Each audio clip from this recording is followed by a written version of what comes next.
से जो सपोर्ट करते हैं कि ये जंग होनी चाहिए थी, और वही नैरेटिव बिल्ड करते हैं कि अमेरिका को इस जंग के अंदर शामिल होना चाहिए, और उसके शामिल होने के बाद अमेरिका अपनी जो ये डिक्लाइनिंग सुपर पावर का एक उसके ऊपर एक उसको देखा जाता है as a declining super power, उस नोशन को खत्म करके अपने आप को री इमर्ज कर सकता है as a powerful super power in the world. और दूसरी जो फोर्सेस थी वो प्रो पीस फोर्सेस थी, वो अमेरिका के अंदर भी मौजूद हैं, वो इधर मिडिल ईस्ट के अंदर भी मौजूद थी, और इन दोनों फोर्सेस के दरमियान में एक टग ऑफ वॉर चल रही थी।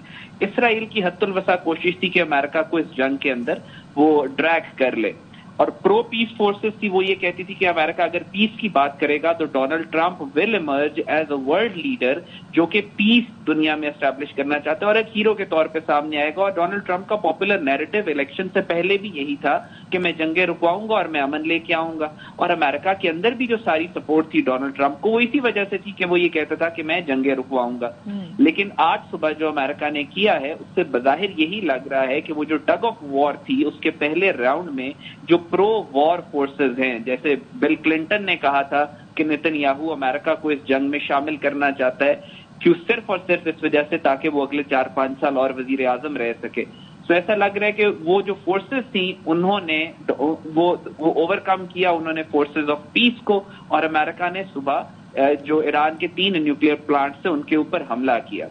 अब यहाँ पे जब अमेरिका ने हमला किया है यहाँ पे एक और सेट ऑफ क्वेश्चंस अराइज हो जाता है। नंबर 1, जिन प्लांट्स के ऊपर अमेरिका कह रहा है कि हमने हमला किया है वो ईरान उन प्लांट्स के बारे में कह रहा है कि हमने कई महीने पहले वो प्लांट्स खाली कर दिए थे, ये ऑफिशियल स्टैंड है।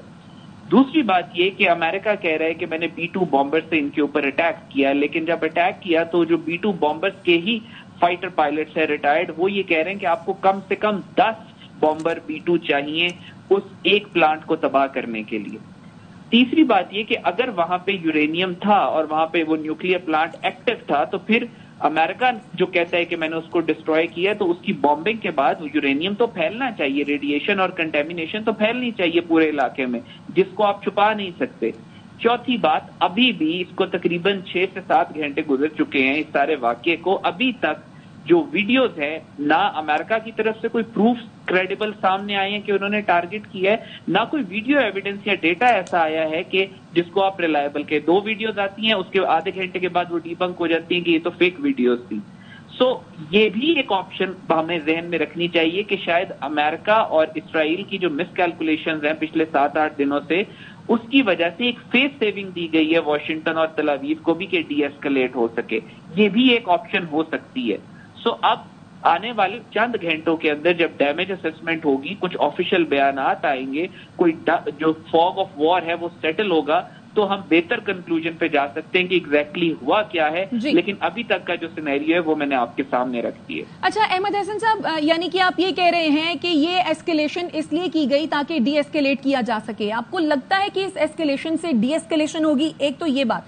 दूसरी बात ये कि आपने कहा कि टग ऑफ वॉर में नेतन्याहू ये चाह रहे हैं कि अमेरिका को इस जंग में धकेलें ताकि नेतन्याहू मजीद 4 से 5 साल जो है वो वजीर आजम रह सके। लेकिन ऐसे में देखें कि जब अमेरिका ने ईरान पर हमला किया तो अमेरिका के अंदर से आवाजें उठना शुरू हो गई, अमेरिका पर ट्रंप के मवाखजे की बात करना शुरू कर दी गई है, फिर Congress is raising the question. तो ऐसे में तो फिर ट्रंप के लिए तो मुश्किलात खड़ी होती नजर आ रही हैं। What do you say about it? जी, ये मैं यही आपसे देखें, एस्केलेट टू डी एस्केलेट होता है कि जब आप दुश्मन को डिटर करते हैं और आप वाकई में टेक्निकली डिटर करने के लिए एस्केलेट करें।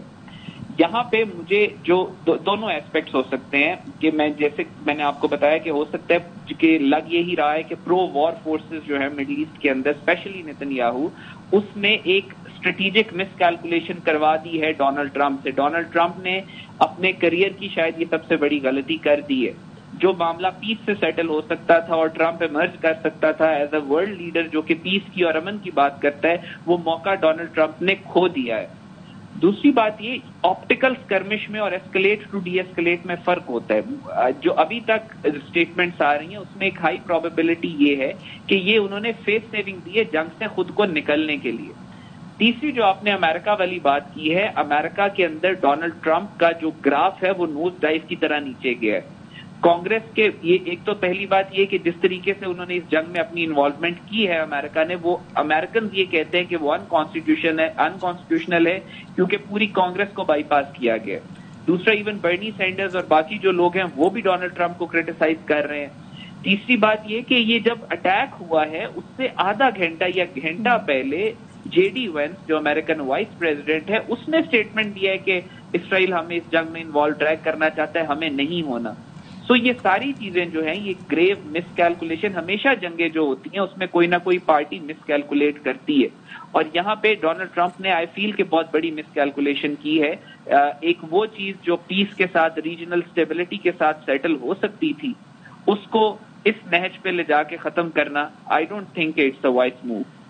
अच्छा, अहमद हसन साहब साथ ही रहेगा। राशिद वली जंजौह साहब, आपसे ये जानना चाहेंगे, जिस तरह कि आप भी कह रहे थे कि अब ईरान के पास ये ऑप्शन भी है कि वो खित्ते में जो अमरीकी तंसीबात हैं, जो अमरीकी असासे हैं, उनको निशाना बना सकता है, लेकिन अगर खुदा ना खास्ता वो इस तरह का करता है कोई अमल, तो इससे खित्ते को कितने असरात हो सकते हैं? और ये भी बताएगा इस तमाम तर सूरत हाल में पाकिस्तान की पोजीशन क्या है इस वक्त? अमरीका तो इस वक्त उसने अपना कार्ड शो कर दिए हैं। B-2 बॉम्बर्स का जो अटैक है, और ये आज से 10 बॉम्बर्स गए थे, उन्होंने हमला किया और गुआम से वो चले, इंडियन एयर स्पेस इस्तेमाल की और उसके बाद हमले किए। तो वो तो they have cross the Rubicon. अब ईरान का जो रिस्पॉन्स है, अगर ईरान ने state of Hormuz for example बंद किया या अमरीकी जो ट्रुप्स हैं या बेसिस हैं मिडल ईस्ट पे, उन पे हमला किया, तो फिर अमेरिका और शिद्दत के साथ हमला करेगा और वो कंप्लीट डिस्ट्रक्शन की तरफ मामला जाएगा, which is a very unfortunate scenario.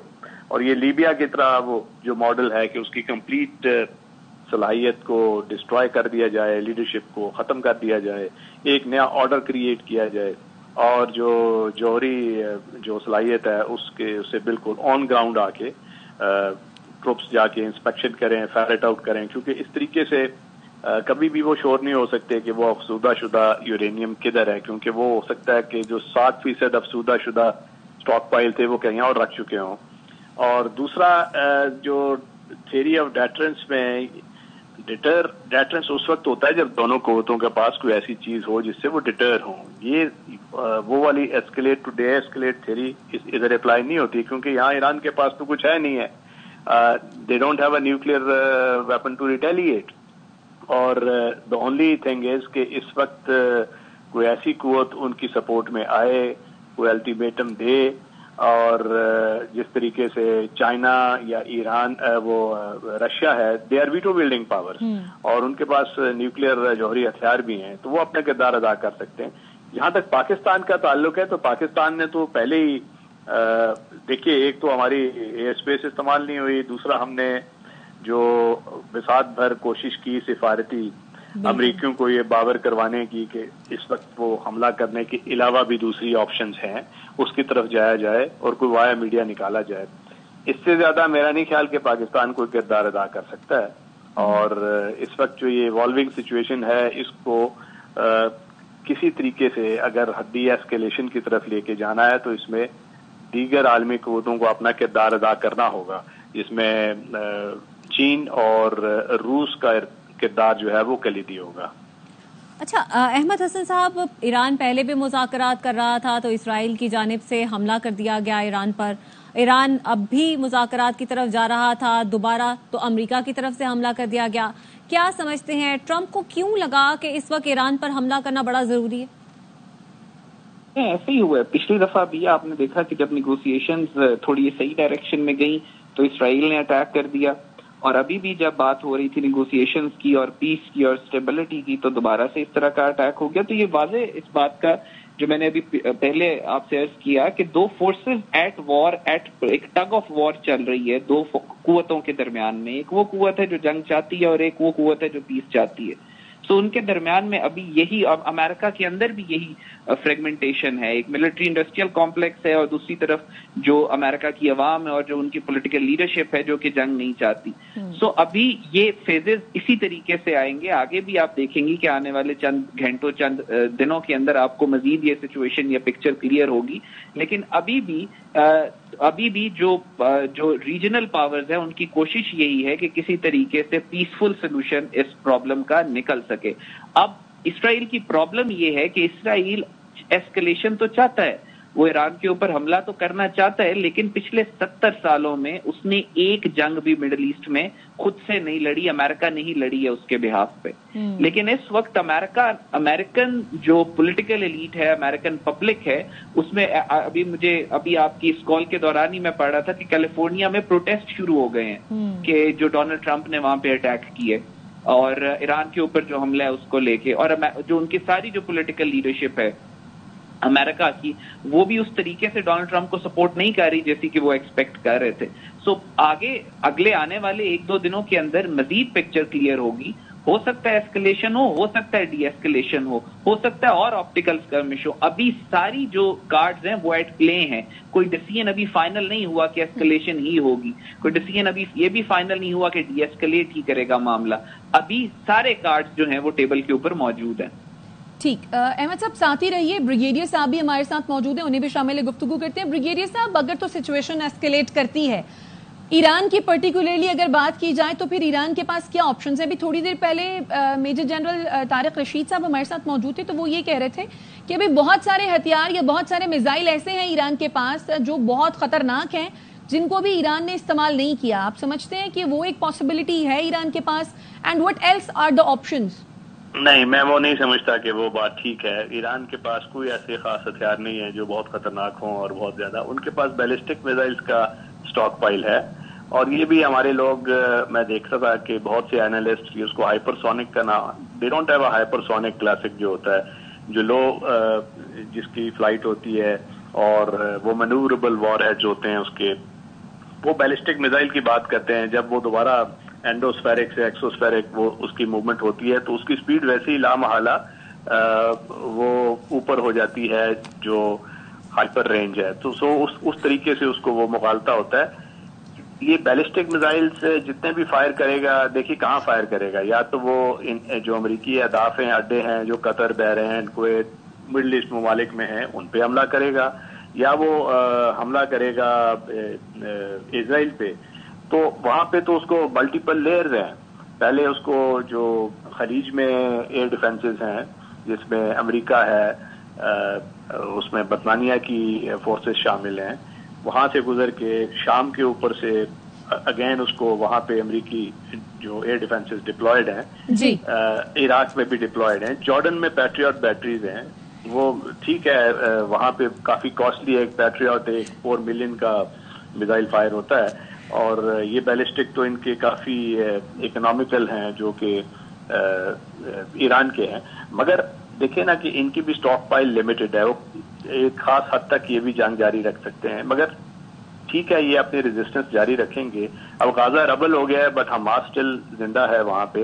तो ईरान तो बहुत बड़ा मुल्क है, तो जब तक अमेरिका या तो ये डिसाइड नहीं करता कि बिल्कुल कंप्लीट डिस्ट्रक्शन, जिस तरह ये B-2 से बॉम्बिंग उन्होंने शुरू की है, तो ये उसके बाद हो सकता है ये दीगर शहरी आबादियां भी इसकी जद में आ जाएं, कुछ तेल की तंसीबा, कुछ भी हो सकता है कि कुछ सिचुएशन ऐसे क्रिएट होगी। बहुत शुक्रिया राशिद वली जंजुआ साहब और अहमद के वक्ता।